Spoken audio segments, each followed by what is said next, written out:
આઠમું નામ દૂરદૃશ્ય, અર્થાત ગુસાઈજીના જે ભક્તો નથી, ભક્તો સિવાયના જે ઇતર લોકો છે એમને શ્રી ગુસાઈજી દુઃખ વેઠ્યા પછી પણ દર્શન આપતા નથી.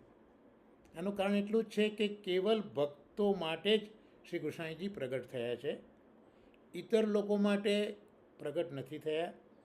એટલે ભક્ત સિવાયના લોકોને ગુસાઈજી દર્શન નથી આપતા.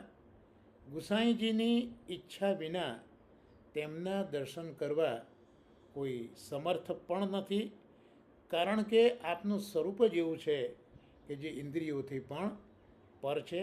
એટલે માત્ર જે પોતાના ભક્તો છે એમને જ એ દર્શન આપતા હોય છે.